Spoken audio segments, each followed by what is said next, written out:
නමෝ තස්ස භගවතු අරහතු සම්මා සම්බුද්දස්ස නමෝ තස්ස භගවතු අරහතු සම්මා සම්බුද්දස්ස නමෝ තස්ස භගවතු අරහතු සම්මා සම්බුද්දස්ස.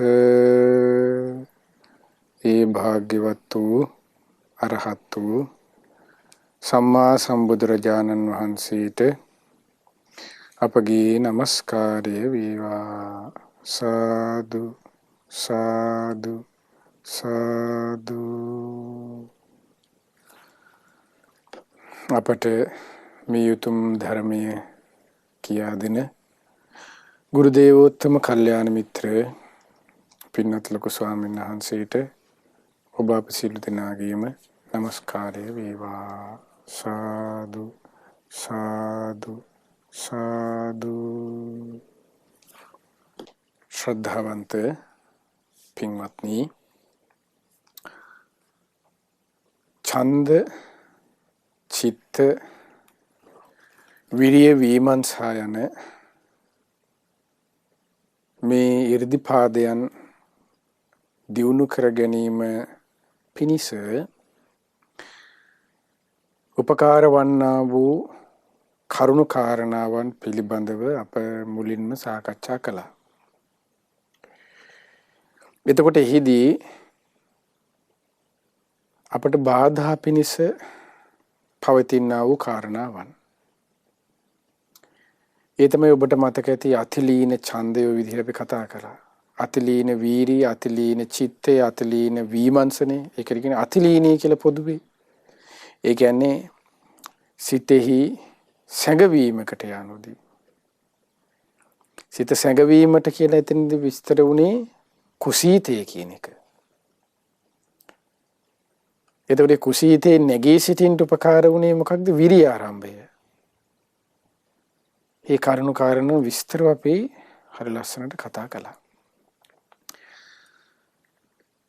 ඊළඟට තමයි අතිලීන අතිපග්ගහිත.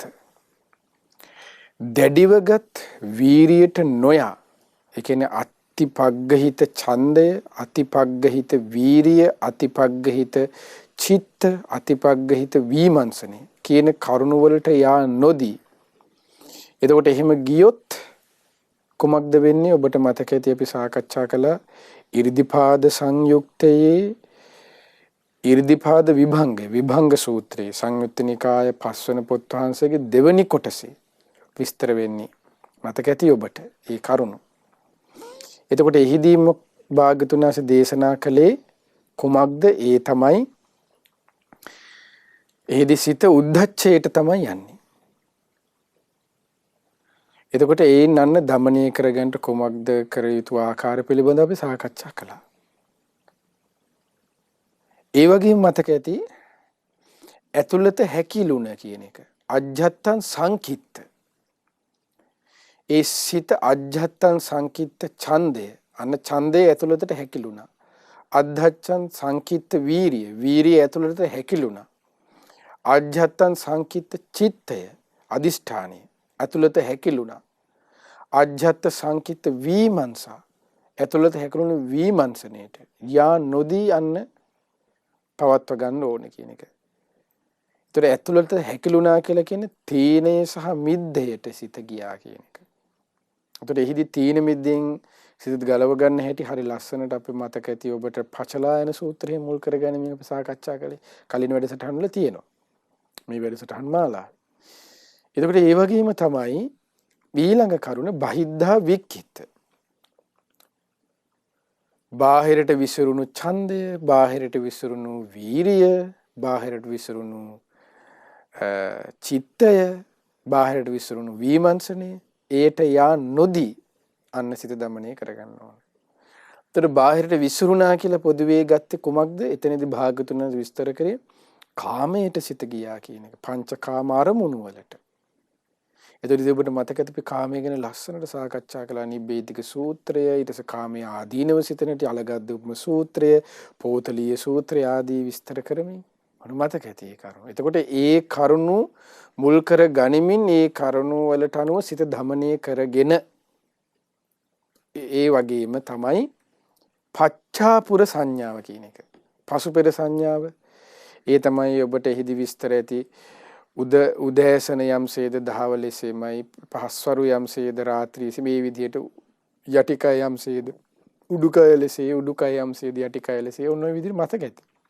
පච්චාපුර සංඥාව විස්තර ඇතුව සාකච්ඡා කළා. මේ වගේම තව සංඥාවක් මතකද මොකද්ද? ආලෝක සංඥාව. ඒකට ආලෝක සංඥාව පුරුදු කරගනිමින් දිවා සංඥාව පුරුදු කරගනිමින් ඒකට ඔන්න ඔය විදිහට දමනය කරගනිමින් සිත තවත් මේ උපක්ලේශ තවත් මේ 이르දිපාදයන්ට බාධා වෙන එකක් තමයි උපක්ලේශ කියන කරුණ. ඒ උපක්ලේශ ගැන අප සාකච්ඡා කළා. එතකොට උපක්ලේශයන්ට අනුව කොහොමද අනංගන සූත්‍රය ඊළඟට අපි සාකච්ඡා කළා. ඔබට මතක ඇති වත්තුපම සූත්‍රය.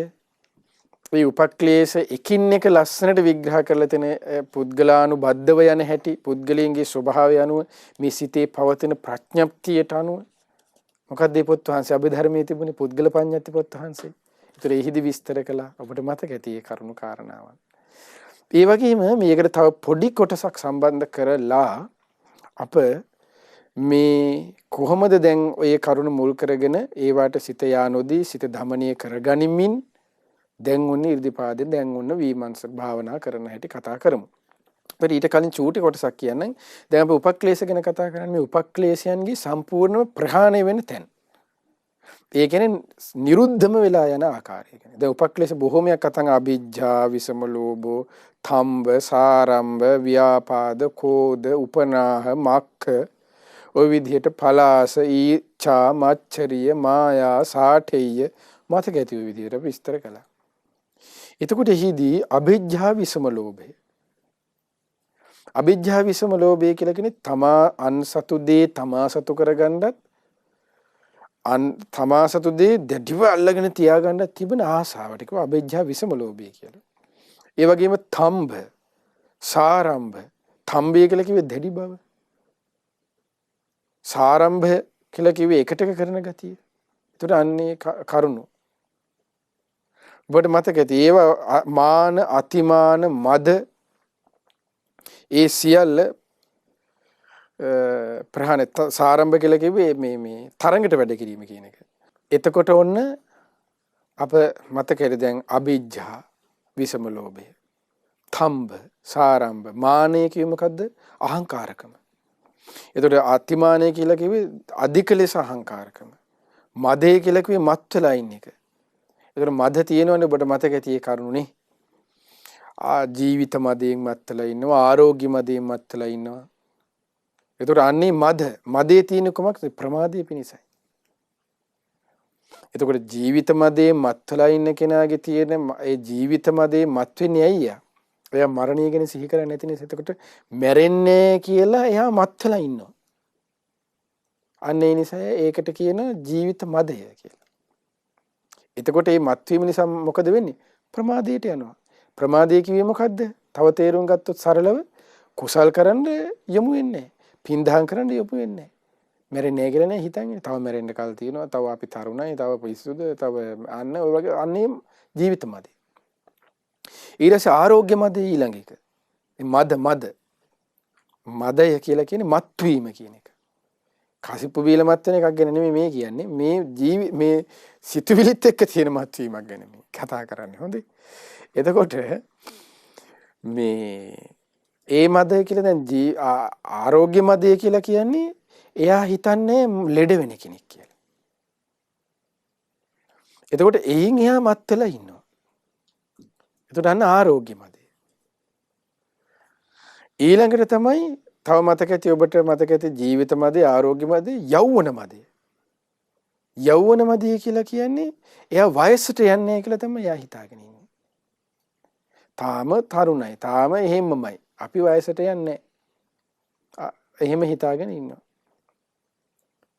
එතකොට ඔන්න ඔය මත්වීම් තුنين අන්නම තමයි මද. ඒ නිසා යා අන්න ප්‍රමාදයට යනවා. පසු කරනවා. ඒ දේ පස්සට දානවා. පිටිපස්සට දානවා කියන්නේ මොකද්ද? ඒ කියන්නේ කුසල් වඩන්න අන්න යා මැලි වෙනවා. පස්සට දාන තව කල් තියෙනවා. තව තරුණයිනේ. තව නෑනේ. තව මේ ජොලි කරන්න එපායයි. අන්න ඒ විදිහට හිතෙනවා. එතකොට අන්නේ ඔක්කොම මදය. අන්නේ කරුණ. එතකොට ඔන්න හොඳට මතකනේ අවිජ්ජා විසවලෝභයේ තම්බ සාරම්භ මාන අතිමාන මද කියන ඔන්න ඔය කරුණු 1 2 3 4 5 6යි. මොනවද? අවිජ්ජා විසවලෝභය තම්බ සාරම්භ 3යි මානේ 4යි අතිමානේ 5යි. ඊට පස්සේ මදය කියන එකයි 6යි. ඔන්න ඔය කරුණු 6 අරහත් වේද තමයි ප්‍රහාණය වෙන්නේ. කොහොමද? තෙල්ලන්නේ නේ. එතකොට අපි මැරෙන්නේ සඳහිරුතරු පවතින තුරු අපි මැරෙන්නේ නැහැ කියලා අල්ලන් ඉන්නවා ඒක ඉතින් සෙල්ල. එතකොට බලන්න අපේ හිතේ මේ මදයන්ට අහු වෙන හැටිනේ. ආන් ඒකයි.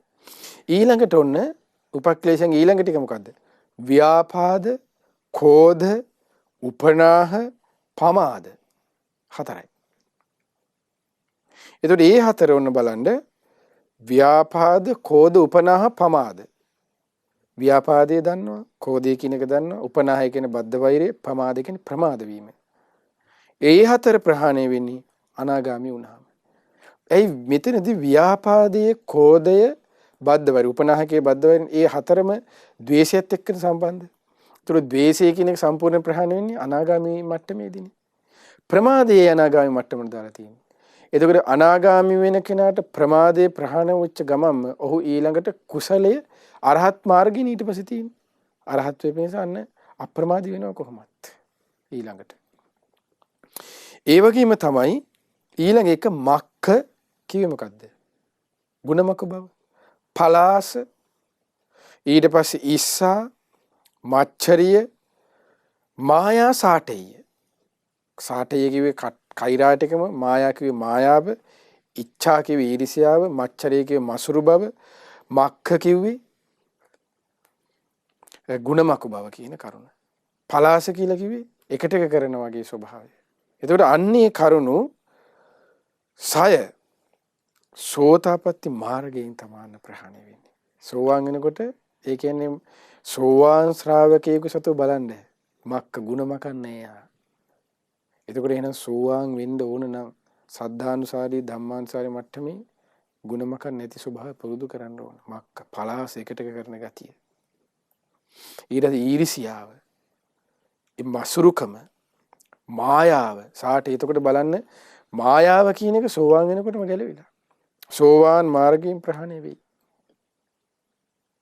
සකදාගාමී මට්ටමට වගේ පත් වෙනකොට තමයි යන්නේ ඊර්ෂියාව කියන කරුණ ටික සම්පූර්ණයෙන් ප්‍රහාණය වෙන්නේ. මායාව කියන එක බලන්න. සාටේ කපටිකම කියන එක. එතකොට සෝවාන් ශ්‍රාවකගේ මායාවෙන් තොරයි. කපටිකම් වලින් තොරයි. ඒකයි ගුණධර්ම වැඩෙන්නේ. ඕම් බලන්න. එතකොට ওই විදිහට තමයි මේ උපක්ලේශයන්ගේ ප්‍රහාණය ගැන ධර්මයේ විස්තර වන්නේ. ඒක විස්තර වෙන්නේ ඒ කොටස තියෙන්නේ මේ කොහෙවත් නෙමෙයි මේ මජ්ක්‍ධිම නිකායේ වත්තුපම සූත්‍රයේ අටුවාවේ. එතකොට අටුවාව කියව ගන්න වැඩි දුර විස්තර සඳහා. එතකොට උන්න දැන් අද අපි කතා කරන කොටසට අද කතා කරන්නේ දැන් අලුත්ම කොටසක් අද සිට.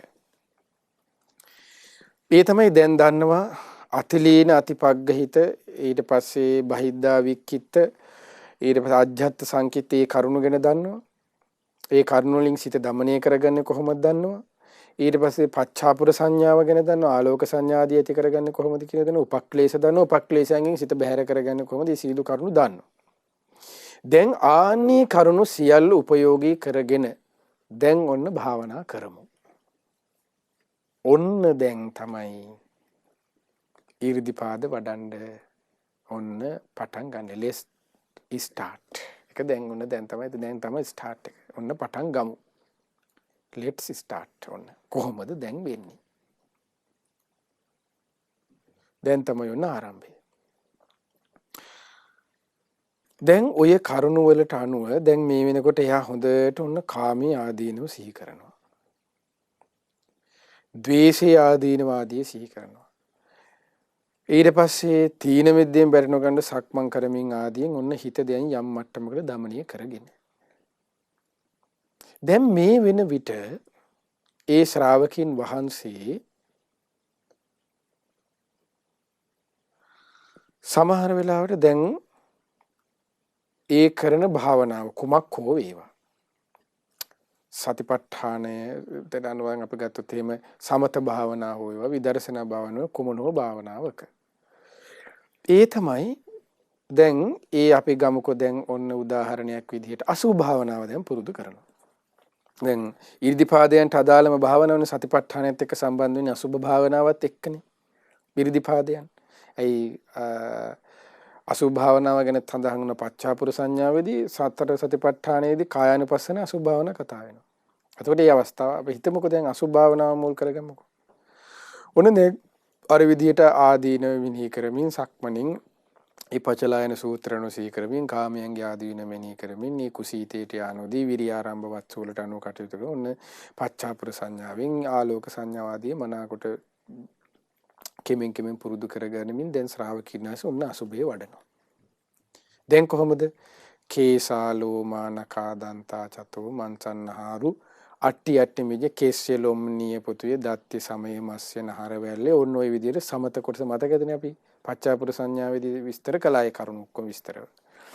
ඊට පස්සේ විදර්ශනාවත් අන්න ඒක යනුව සාකච්ඡා කරනවා. ඒ යනුව දැන් සිහි කරමින් දැන් මේ උතුමන් වහන්සේ මේ විදිහට සිහි කරනකොට දැන් ඇත්තටම බොහෝ ලෙස අර උතුමන් වහන්සේ කාමයේ ආදීනව දැන් සිහි කරලානේ. දැන් මතක ඇති ඔබට ගිනි අඟුරු වලක් වගේ ඊට පස්සේ ගිජුලි හිණියක් කරන් යන මස් වැදැල්ලක් වගේ ඊට පස්සේ මතක ඇති ණයට ගත්ත ඇඳුමක් වගේ නින්දේ දකපු සිහිනියක් වගේ මස් කපන කොටේ පිහියයි වගේ ওই විදිහට කාමයේ ආදීන මස් බලු පැටියකට හම්බෙච්ච මස් කට්ටක් වගේ ওই විදිහට ඒ විදිහට කාමයේ ආදීන සිහි කිරීම නිසා දැන් මේ සිත හොඳට තැම්පත් භාවයෙන් වැඩි. ඒ තැම්පත් භාවයෙන් වැඩි සිතට දැන් ඔන්න අසුභේනොත් තව අනුග්‍රහය ලබනවා. දැන් මේ සිතට තැම්පත් භාවයෙන් වැඩි නිසා අසුභේනොත් අනුග්‍රහය ලබනකොට තව තව අන්න කේසාලෝමානකාදන්තා සිහි කිරීම නිසා තව තව සමතේ පැත්තෙන් අන්න තව තව ඒ සමතේ පැත්තෙන් මොකක්ද වෙනවා කියන කොට මතක ඇතිනේ විස්තර කළා. මොකද්ද? කමත්තම අනුභූති. සමතේට කිව්වේ කමත්තම අනුභූති. ඒ කියන්නේ සිත තැම්පත් වෙනවා. සිත එකග වෙනවා. නීවරණ ධර්මයෙන් යටපත් වෙනවා කියන එක. මොනවද? කාමච්ඡන්ද, ව්‍යාපාද, තීන මිද්ද, උද්ධච්ච කුක්කුච්ච, විචිකිච්ඡා කියන ඔය නීවරණ ධර්මයන් ප්‍රහාණය නෙමෙයි. හොඳට මතක තියාගන්න. යටපත් වීම කියන එක. ප්‍රහාණය නිරෝධයක් නෙමෙයි. යටපත් වීමක්. යටපත් වෙනවා කියන්නේ ආය අතහැරිනම් අපි කියමු උදාහරණ මෙහෙම ටෙනිස් බෝලයක් අරගෙන වතුරේ ඔබන් ඉන්නවා. දැන් ඒ මොකද්ද? අන්න ඔබාගෙන තියාගෙන ඉන්නවා. දැන් අත ගත්ත ගමන් ආගේ බහක් ගාලා අරක උඩට වතුන අන්න ඒ වගේ එකක්. ඒ කියන්නේ අවස්ථානුකූලව යටපත් වීමක්. ඒ අවස්ථාවට අනුව ඒ කාල පරිච්ඡේදය තුළට අන්න යටපත් වීමක්. අන්න ඒ වගේ එකක්. මේ උදාහරණයෙන් තේරෙන නැත්නම් ප්‍රහාණයක් කියලා කෙනෙක් මෙතන හිතන්න පුළුවන්. පංච නීවරණගේ ප්‍රහාණයක් නෙමෙයි. ඒ පංච දැන් කාමච්ඡන්දේ ප්‍රහාණය අනාගාමි. උතුමන් හරි ව්‍යාපාදේ අනාගාමි. ඒතර ඒ වගේ ස්වභාවයෙන් අන්න ඒක පටලවා ගන්න එපා. ඒතර දැන් ওই විදිහට කාමච්ඡන්දේ දැන් තව දැන් නීවරණ ධර්මයෙන් අන්න තව යටපත් වෙලා දැන්. එතකොට ඔන්න දැන් අපි හිතමුකෝ මෙහෙම. ඔන්න තේරුම් ගන්න. පළවෙනි ධානය ගමු දැන්. පළවෙනි ධානය කොහොමද අපගේ ශ්‍රාවස්තුන් වහන්සේ සම්මා සමාධිය විස්තර කරන තැන ආර්ය අෂ්ටාංගික මාර්ගයේ පළවෙනි ධානය දේශනා කළේ කොහොමද? අපිට එතකොට දැන් මේ පළවෙනි ධානය විස්තර කළා කියනකොට භාගතුන් වහන්සේ කොහොමද දේශනා කළා කියලා තියෙනකොට ඔබ හොඳට මතක තියාගන්න. ඔබ මම අපි කවුරුත් සරණ ගියේ කවුද? පොත්ලියන හාමුදුරුවරුද? පොත්ලියන උපාසකයෝද? නෑ කවුරුත් නෙමෙයි අපි සරණ ගියේ බුදුරජාණන් වහන්සේ. අපි පිළිගන්නව ධර්මය මොකද? අර හාමුදුරු පොතේ ලියපු ධර්මයේද අර මේ උපාසකතුමා ලියපු පොතද? නෑනේ. අපි බුදුරජාණන්සේගේ ධර්මයේ සූත්‍ර බෙදරම ඉන්නේ එච්චරයි. ඊට පස්සේ ඒ ධර්මයේ ඒ පොත් වහන්සේගේ ඒ සූත්‍රයේ ඒ විනය ඊට පස්සේ මොකේද? ඒ අභිධර්මයේ හරි කොහොමද පළවෙනි ධ්‍යාන විස්තර කළේ? ධ්‍යාන කොටස අයිති වෙන්නේ මොකේද? ආර්ය අෂ්ටාංගික මාර්ගයේ සම්මා සමාධිය කොටසට. එතකොට උන පළවෙනි ධ්‍යානය අපගේ ශාස්ත්‍රඥ වහන්සේ දේශනා කරනවා. අන්න එයයි පළවෙනි ධ්‍යානය කියවට පස්සේ කියවෙන්න ඕනේ. ශ්‍රාවකෙක් විදිහට අර හාමුදුරුවන්ගේ පොතේ මෙහෙම තිබ්බා, බුරුම සම්ප්‍රදායට අනුව මෙහෙම වුණා, තායි අය මෙහෙම කිව්වා, ටිබෙට් අය මෙහෙම කිව්වා. ඊට පස්සේ තව ටිකකින් එංගලන්තේ මහරජාත් මෙහෙම කිව්වා කියලා ඒ රජිනී කතා අදාළ නැහැ.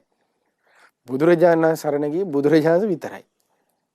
වෙන අය වැඩක් නැහැ අපිට. ඇයි අපි සරණ ගියේ බුදුරජාණන් විතරනේ. ඒ ධර්මයේ සංඝයයිනේ එච්චරයි. ඒතකොට ධර්මයේ දේශනා කළේ අපිට භාග්‍යතුන් වහන්සේ. එච්චරයි අපිට ඕන. අපේ ශාස්ත්‍රඥ වහන්සේ බුදුරජාණන් වහන්සේ. වෙන අය ශාස්ත්‍රවරු නෙමෙයි. එතකොට භාග්‍යතුන් වහන්සේ දේශනා කරනවා කොහොමද? විවිච්ඡේව කාමේහි විවිච්ඡ අකුසලේහි ධම්මේහි සවිතක්කං සවිචාරං විවේකජම් පීති සුඛම් පඨමඥානං උපසම්පද්ද විහෙරති. හොඳට මතක තියාගන්න ආයෙ කියමු. විවිච්ඡේව කාමේහි එක විවිච්ඡ අකුසලේහි ධම්මේහි දෙකයි. විවිච්ඡේව කාමේහි විවිච්ඡ අකුසලේහි ධම්මේහි සවිතක්කං සවිචාරං විතක්ක විචාර සහිතව තුනයි. විවේකජං විවේකයෙන් හටගත් පීති සුඛං පීතිය සුඛය ඇති කරුණු පහයි. ඔය පහ සමන්විත නම් එකක් නෙමෙයි. ඔය පහ සම්පූර්ණව පරිපූර්ණව සමන්විත නම් අන්න ඒකට කියනවා මොකද්ද? පළවෙනි ධ්‍යානය කියලා. එතකොට ඔය කරුණු පහ සම්පූර්ණයෙන්ම සමන්විත ඒ සිත සම්පූර්ණයි නම් ඔය කරුණු පහෙන්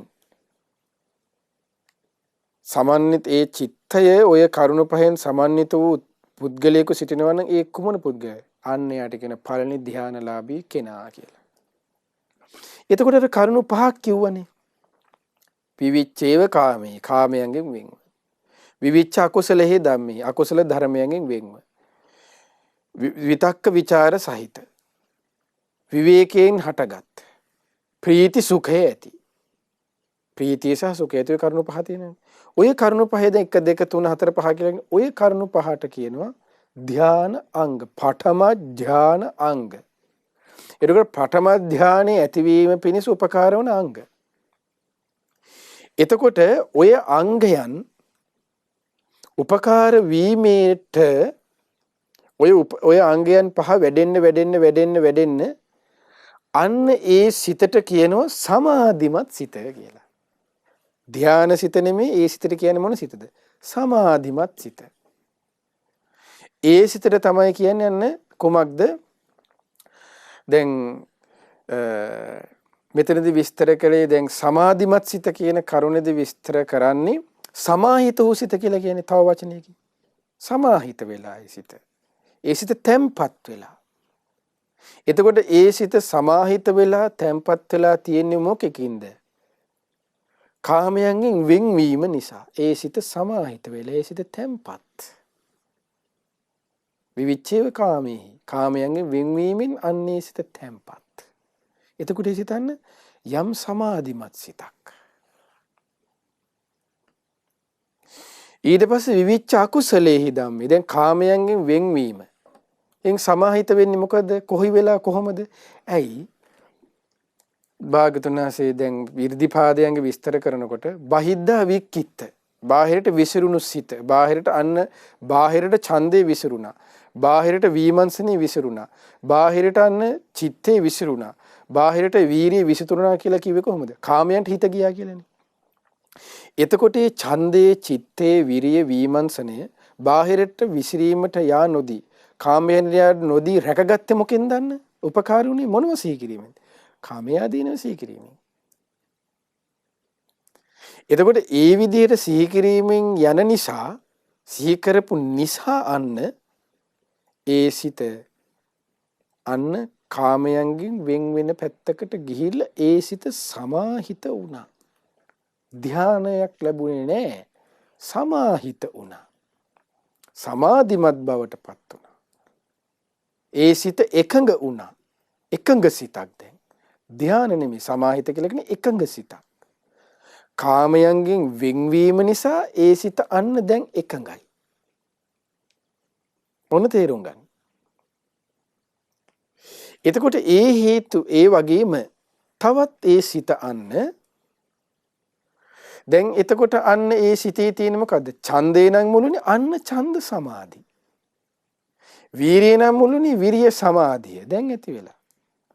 චිත්තේ නම් මුළුනේ චිත්ත සමාධි. විමර්ශනේ නම් මුළුනේ විමර්ශා සමාධි.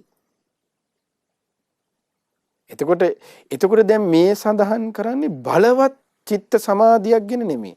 බලවත් ඡන්ද සමාධිය ගැන නෙමෙයි. බලවත් විමර්ශා සමාධියක් ගැන නෙමෙයි. සාමාන්‍ය සරල දැන් අපි ඒක තේරුම් ගන්න අපි මෙහෙම කියමු. සරල රේඛාවක් ගමු. බිඳුව තියෙනවා, ඍණ පැත්ත තියෙනවා, ධන පැත්ත තියෙනවානේ. දැන් බිඳුව කියලා කිව්වේ අපේ සාමාන්‍ය හිතේ ස්වභාවයනේ. ඔන්න කාම අරමුණු එනවා. සාමාන්‍යයෙන් හිතේ තියෙන කාම අරමුණු කියනවා කියන දැන් ඍණ පැත්තට දුවනවා. එයින් ගලවගෙන යන්න ඒ සිත අන්න ධන 1 ධන 2 වගේ පැත්තකට අන්න ඒ වගේ තමයි එකඟ වූ සිතක් කියලා කියන්නේ. 10 15 20 30 අපි කියමු ඒක සරල රේඛාව 10න් ඉවරයි කියලා. ඒකේ බලවත් ඡන්දය කියලා කියන්නේ අන්න එතකොට 5 6 ධන 5 6 7 8 වගේ. එතකොට ඒ වගේ තැනක් නෙමෙයි දැන් මේ සාමාන්‍ය ඡන්ද සමාධියක් ගැන තමයි මේ කියන්නේ. මේ උදාහරණයක් මම කිව්වේ ඔබට තේරුම් ගන්න නැත්නම් මේ ඔක්කොම පටලව ගන්න නිසා. එතකොට ඔන්න දැන් සාමාන්‍ය ලෙසට හිත එකක වෙලා ඒ හිත එකක වෙන්න කුසල් වලට ආශා කරන් ඒ කුසලයේ වඩන ඡන්දේ නම් මුල යන ඡන්ද සමාධි. වීරිය නම් මුල කරේ වීරියක්. විමර්ශනේ නම් විමර්ශයක්. චිත්තය අදිෂ්ඨානයෙන් නම් අදිෂ්ඨානයක්. දැන් ඔන්න සාමාන්‍ය සමාධියක් දැන් ඇති වෙලා ඡන්දේ චිත්තේ විරිමර්ශනේ මුල් කර ගනිමින්. අන්න ඒට පදං වීරියත් එකතු වෙලා. දැන් එහෙමනේ දේශනාව තියෙන ඡන්ද සමාධි ප්‍රදාන සංකාර.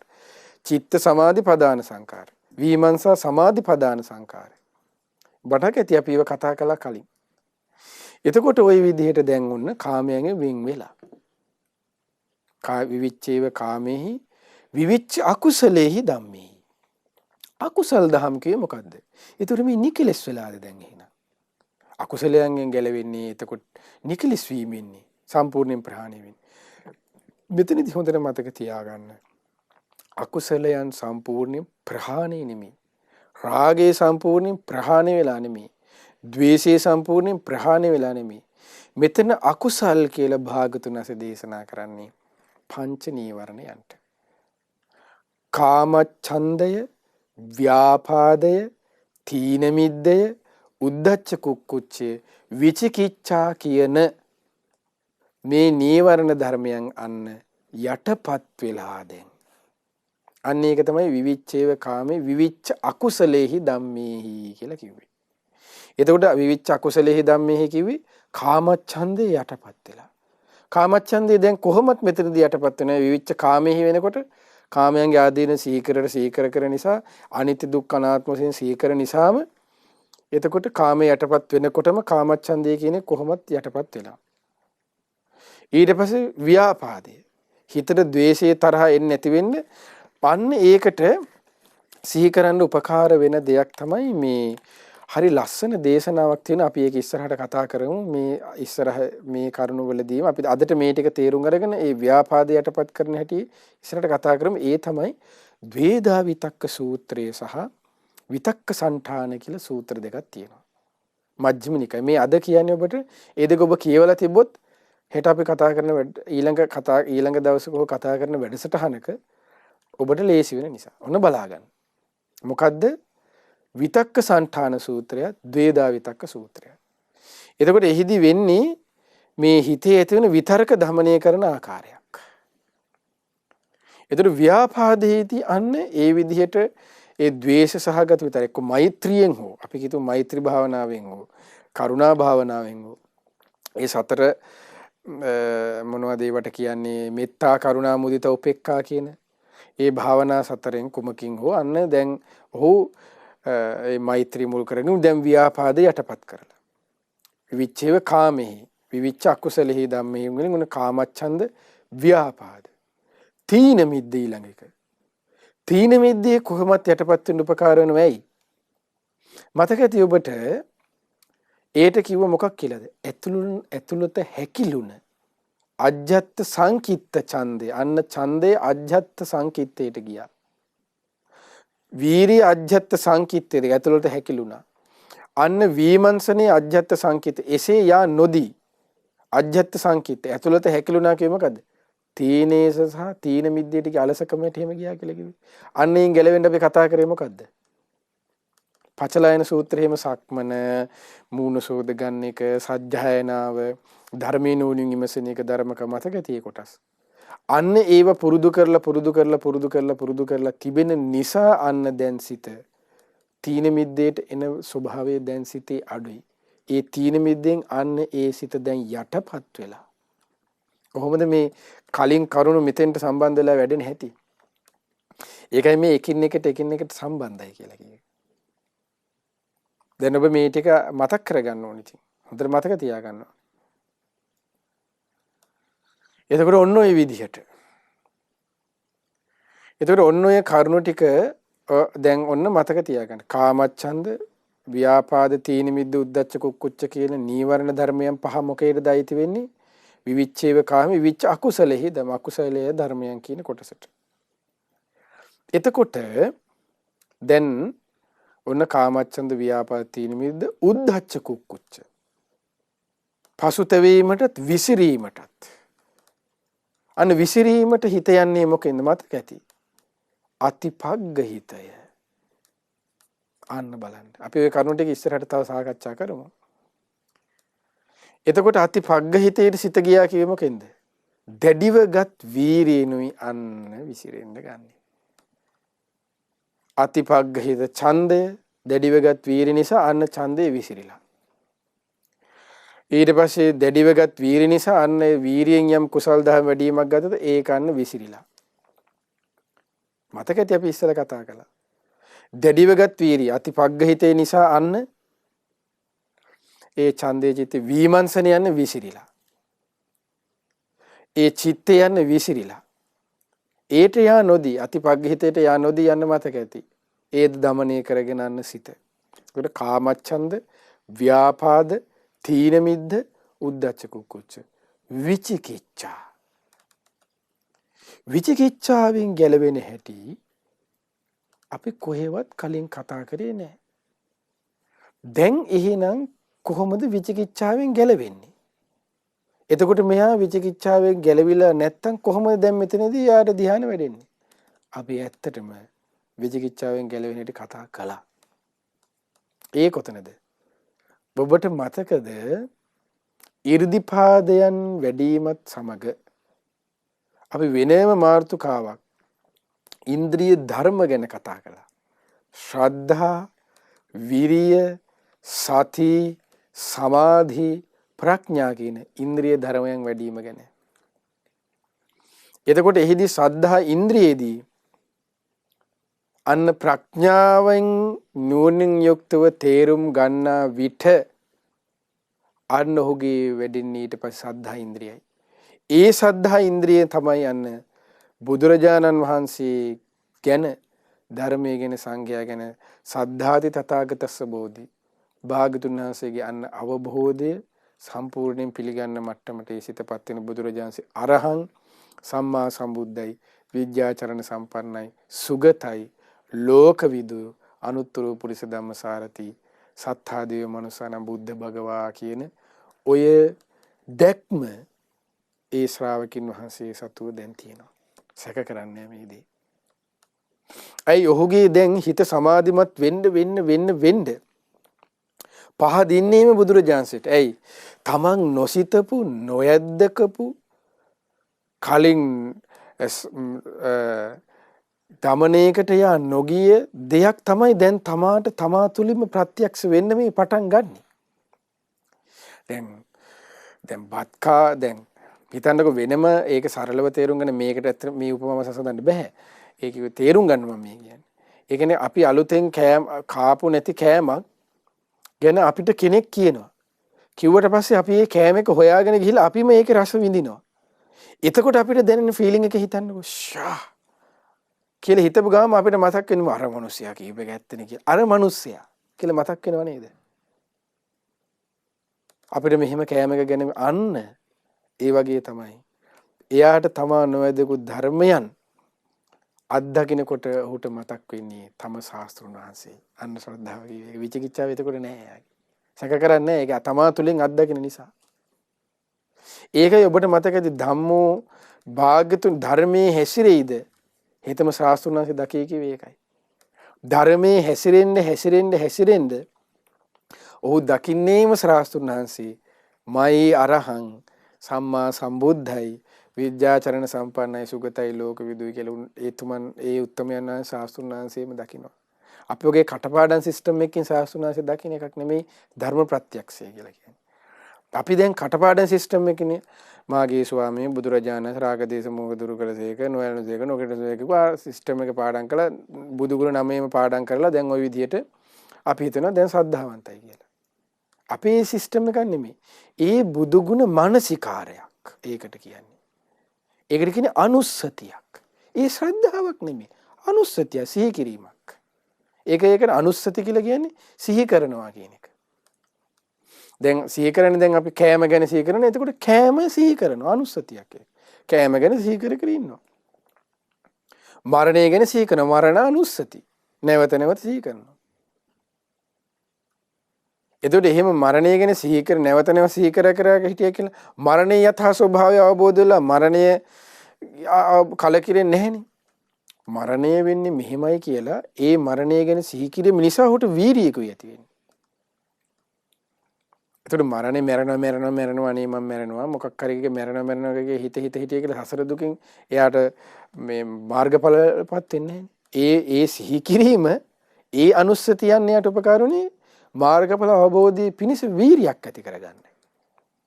ඒකයි අනුස්සතියකින් කරන්නේ. දැන් අර විදිහට කටපාඩමින් හරි කුමකකින් හරි ලියාගෙන බුදුරජාණන් ගැන සිහි කිරීම නිසා ඒ බුදුරජාණන් ගැන පහදින්නයි ඒක උපකාර වන්නේ. මෙහෙමනේ ගැන නිතර කියන නිසා. දැන් ඒක අපි තේරුම් ගන්න තව උදාහරණයක් කියමුකෝ මෙහෙම. ඒ තමයි අපිට පුද්ගලයෙක් ගැන කියන. ඔන්න අපි හිතමු නිපුණ කියලා ළමයෙක් ඉන්නවා. දැන් නිපුණ කියන ළමයා ඇත්තටම හොඳ ළමයෙක් කියලා හිතමු. ඒ නිපුණ කියන ළමයාට අපි කියනවා කවුරු හරි කෙනෙක් අපිට දැන් මගේ හිතේ තියෙන නිපුණ යනු හොඳ ළමයෙක්. දැන් මටත් දකිනකොට ඇත්තට මේ හොඳ ගතිගුණ තේරුම් යනවා. ඇත්තට නිපුණ යනු හොඳයි. කෙනෙක් ඇවිල්ලා මට කියනවා ඔයා නිපුණ ගැන ඔහොම හිතන් ඉරව නිපුණ හොරා. නිපුණ බේබද්දා. නිපුණ සල්ලාලයා. වංචාකාරයා. කපටියා. මොනවා හරි දැන් අර ಗುಣ මකන වගේ දේවල් කියනවා කියමුකෝ.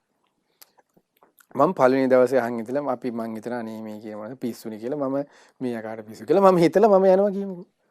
ඒ මිනිස්සයාම ඇවිල්ලා මම නෙදන්නේ නිපුණ ගැන මමත් එක්ක යා ඉන්නවනේ. මම ළඟින් ඇසුරු කරන ළමයි ඉන්නේ කියලා. උතන මං පළවෙනි දවසේ පහදින්නේ නැහනේ. දෙවෙනි දවසෙත් අරේ ඇවිල්ලා කියනවා. නිපුණ හොරා. නිපුණ තක්කඩිය. දෙවෙනි දවසෙත් අතරේ තුන්වෙනි දවසෙත් කියන හොරා. හතරවෙනි දවසෙත් කියන 5යි 6යි 7යි. ඔහොම කියනකොට නැවත නැවත අහන්න කරන්න සිතන්න මට ලැබෙන නිසා මටම හිතෙන්නේ නැද්ද මේ කියන හැටියට නිපුණ ඇත්තටම හොරෙක්ද සැකේ ඇති වෙනව නේද? ඒ සිතුවිල්ල මට ඇති වුණා නේද? අන්න ඒ වගේ තමයි අනුස්සතියනොත් කියන්නේ. දැන් බුදුරජාන්සේ අරහං කීක දැන් එයා හිතනවා.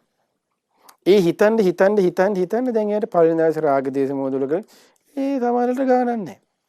දෙවෙනි දවසේ තුන්වෙනි දවසේ රාග දේශ මොහ දුරු කළා නේ ඇත්තනේ කියලා අන්න එයාට හිතෙනවා.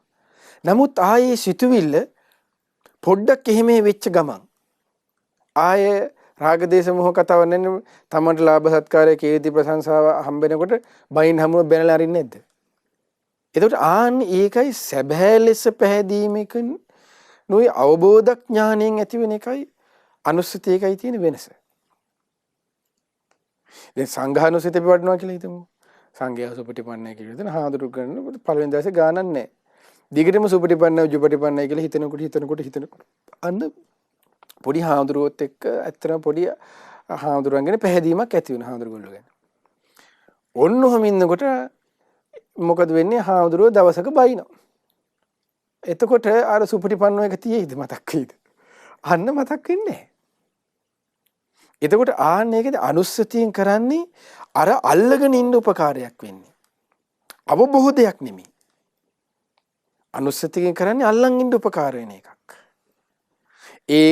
ඒ සැකය කියන එක හිතේ තියෙන විචිකිච්ඡාව කියන ඒ සැක කරන ගතිය, කුකුස් කරන ගතිය, ගගා ඉන්න ගතිය දුරු වෙනකන් අල්ලන් ඉඳ උපකාර වෙන එක තමයි අනුස්සතියෙන් කරන්නේ.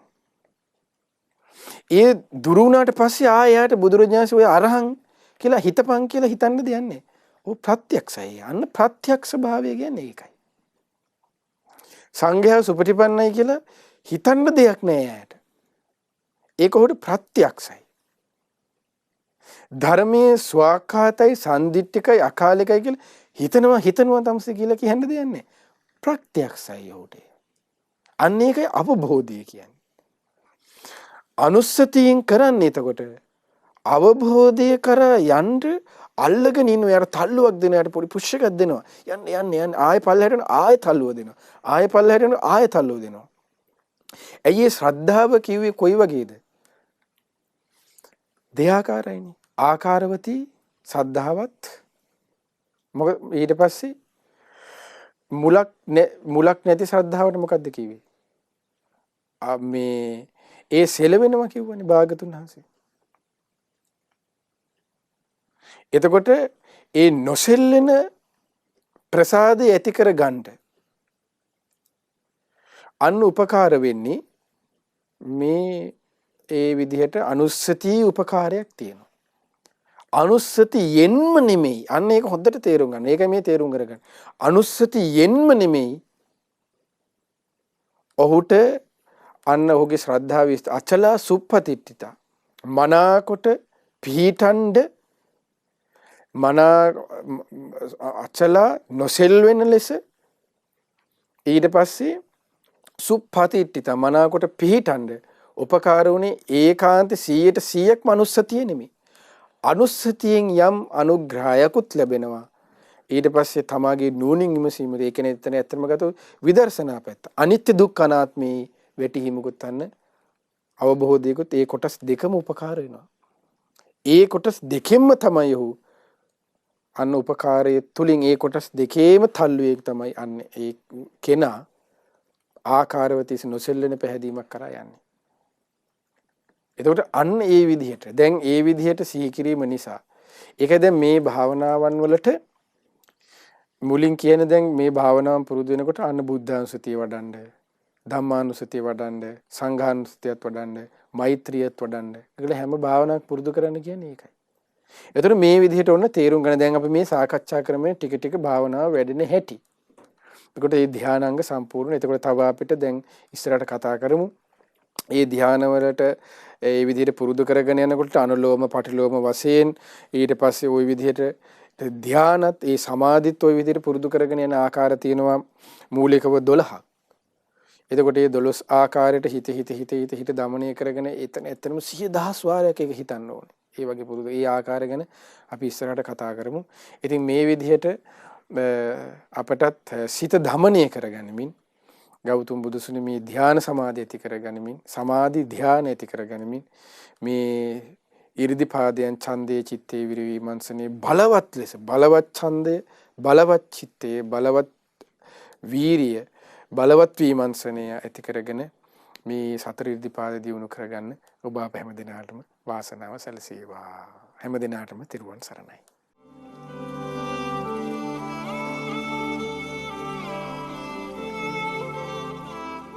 ඉර්ධිපාද භාවනා සදහම් දේශනාව සඳහා දායකත්ව දරන්නේ පින්වත් දිල්රුක්ෂි හෙට්ටිආරච්චි මහත්මිය ගේ ජූනි මාස 18 වන දිනට යෙදුණු උපන්දිනයේ නිමිත්තෙන් සෙත් පැතීම පිණිස එම මහත්මිය සහ නාමලි පෙරේරා දියණියගේ දායකත්වයෙන් යුක්තව රැස් කරගන්ට යෙදුණු සියලු පින් අපි අනුමෝදන් කරමු. සියලුම දෙවිවරුන්ට සක්දෙව් රජුන් දතරාෂ්ට්‍ර විරූපාක්ෂ වෛශ්‍රවණන් සතරවරම් දේවමහ රජ දරුවන් ආලවක සෙන්පතිතුමන් සීවක සෙන්පතිතුමන් මැදළු සීල සෙන්පති දෙවිවරුන්ට මේ පින් බිමට අධිග්‍රහිතව සිටිනා වූ සීල දෙවියන්ට ඔබ අප සීල දෙනාගේම සීල ඉෂ්ට දේවතාවුන් වහන්සේලාට සුමන සමන් දෙවිවරුන් පුල්වන් දෙවිවරුන් නැතුළු ලක්දිව බුද්ධ සසුන සුරකින්න නානානම් ගොත්වාසී ප්‍රදේශ භාර සීල දෙවියෝ බඹල වාසී බ්‍රහ්මයෝ මේ පින් අනුමෝදන දිව්‍ය ආවසීන් වර්ණයෙන් සැපයෙන් බලයෙන් වැඩෙත්වා.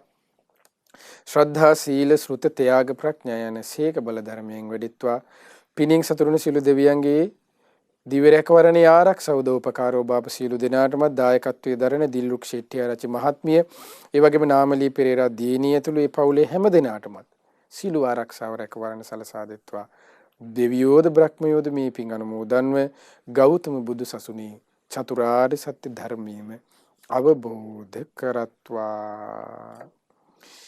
ඒ වගේම මේ සියලු පුණ්‍ය ධර්මයන් ඒ පින්නතුන් නමින් මිය පරලොව යන්ට යෙදුණු දිල්ලුක් හෙට්ටිආරච්චි මහත්මිය නමින් මිය පරලොව ගිය දෙමාපියන් වන ලලිතා හෙට්ටිආරච්චි මෑණියන් ධර්මසේන හෙට්ටිආරච්චි පියාණන් සහ ඔබ අප නමින්ද මිය පරලොව ගොස් ඥාති වර්ගයා පින් බලාපොරොත්තුෙන් නැත්නම් ඒ සියලු ඥාතීන්ගේද පරලොව ජීවිත සැපවත් වෙත්වා සුවපත් වෙත්වා ඥාතීන්ද සංසාර දුකෙන් අත මිදෙත්වා.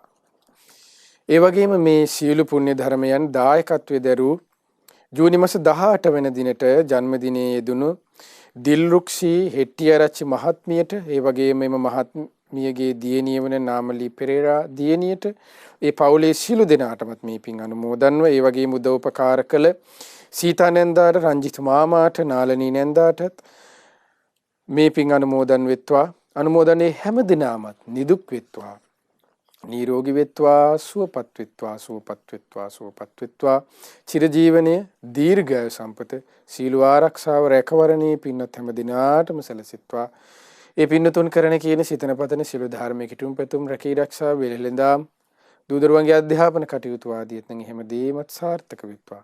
හැම දිනාටම ගෞතම බුදු සසුනේ පිළිසන ලබන්න මේ රැස් වූ සියලු පින් ඒකාන්තයෙන්ම හේතුපකාර වෙත්වා. ඒ වගේම මේ සියලු පුණ්‍ය ධර්මයන් ඔබ අප හැම දිනාගේම ගුරු දේවෝත්තම කල්යාණ මිත්‍ර පින්වත් ලොකු ස්වාමීන් වහන්සේට කෙලෙස අනුමෝදන් වෙත්වා. පින්වත් ගුරු දෙවිඳුන් නිදුක් වෙත්වා නිරෝගී වෙත්වා සුවපත් වෙත්වා චිරජීවනයේ දීර්ඝායු සම්පත සැලසෙත්වා. උතුම් ධර්මාභෝධී පිණිස මේ පින් උපකාර වෙත්වා. ඒ වගේම අප හැම දිනාගේම දෙමාපිය ගුරුවර නෑදෑ හිත මිතුරතුළු සෑම දිනාටමත් ශ්‍රද්ධා මාසික ධර්ම දානිය උදව්පකාර කරන නන්නයින් උදව්පකාර කරන්නා වූ සිව්පසින් උපකාර කරන්නා වූ හැම දිනාටත් මේ පින් අනුමෝදන්ව ඒ ඔබ අප සියලු දෙනාමත් නිදුක් වෙත්වා නිරෝගී වෙත්වා සුවපත් වෙත්වා චිරජීවනයේ දීර්ඝායු සම්පත සැලසෙත්වා. කරන කියන සිතන පතන සියලු ධර්මික කිතුම් පැතුම් රැකී ආරක්ෂා වේලෙලඳාම් ගුයිතෙන්පත් දූදරුවන්ගේ අධ්‍යාපන කටයුතු ආදී යත්න ඒ හැම දෙයක්මත් ਸਰව ප්‍රකාරයෙන් සාර්ථක වෙත්වා. තුනුරුවන්ගේ සරණින් දිවි රැකවරණින් පිරින නොපිරින බාධා කරදර හිරියර පීඩාවන්ගෙන් තුරු සුවසේ ගෞතම බුදු සසුනේ පිළිසන ලබන්න මේ රැස් කරන්නා වූ සියලු පින් ඒකාන්තයෙන්ම හේතුපකාර වෙත්වා. හැම දිනාටම තෙරුවන් සරණයි. නමෝ බුද්ධාය. මෙවැනි වටිනා ධර්මදේශනා ශ්‍රවණය කිරීමට ශ්‍රද්ධා ඩේලි YouTube චැනලය සබස්ක්‍රයිබ් කරන්න.